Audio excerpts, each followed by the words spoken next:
সংসদের নবম অধিবেশনের প্রথম বক্তব্য রাখবেন মিস্টার হারুন। মাননীয় সদস্য, আপনার সময় 5 মিনিট। ধন্যবাদ মাননীয় স্পিকার। মাননীয় speaker, I am very proud to have been born in Bangladesh.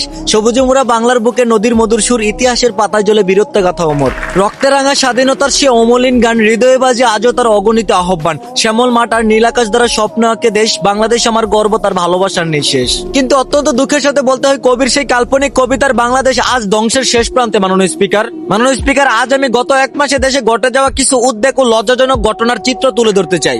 মাননীয় স্পিকার, আমরা এমন এক দেশে জন্মগ্রহণ করেছি যে দেশের গর্ভবতী মহিলারা সরকারি হসপিটালে চিকিৎসারত অবস্থায় ধর্ষণের মতো জঘন্য কাজের শিকার হয়। আমরা এমন এক দেশে জন্মগ্রহণ করেছি যে দেশের ব্যাংকের সামনে থেকে ব্যাংকের এমডি কে গুলি করে মেরে সর্বস্ব লুট করে নেওয়ার ঘটনাও ঘটে। মাননীয় স্পিকার, গত কিছুদিন আগে চট্টগ্রামের রৌজনে প্রকাশ্যে অস্ত্র হাতে 6 জন লোক, এরা কারা? আর এত অবৈধ অস্ত্রের উৎসই বা কোথায়? যুবদল নেতা মাসুদ হত্যাকাণ্ডের পর সবার মুখে ঠিক একই প্রশ্ন। অস্ত্রের জঞ্জনিতে রৌজন যেন এক আতঙ্কের শহর হয়ে পড়েছে।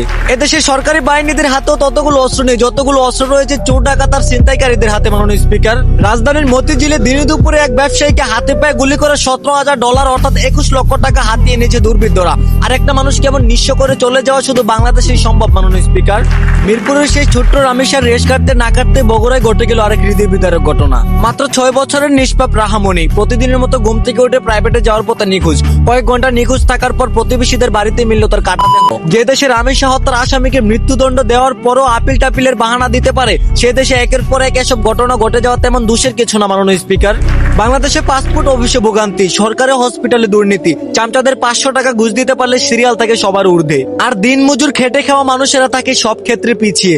এসব দুর্নীতি সাধারণ মানুষের মনোবল নষ্ট করার কারণে দেশের প্রতি সবাই ঘৃণাকৃত ভাবে তাকাচ্ছে। মাননীয় স্পিকার, যে দেশের সরকারি কাজে বেশিরভাগই দুর্নীতি চলে, যে দেশের চোর ডাকাত আর বদমাইশদের কাছে অস্ত্র থাকতে পারে, সেই দেশ কখনো উন্নয়ন আর শান্তির আশা করতে পারে না। মাননীয় স্পিকার, পুরো দেশ তাকিয়ে আছে আপনাদের দিকে, পুরো জাতীয় অপেক্ষায় আছে কবে এদেশে শান্তি ফিরবে। সুতরাং অবৈধ অস্ত্রের উৎস বের করে তাদেরকে আইনের আওতায় এনে উপযুক্ত শাস্তি দিয়ে সাধারণ মানুষের নিরাপত্তায় রাখুন।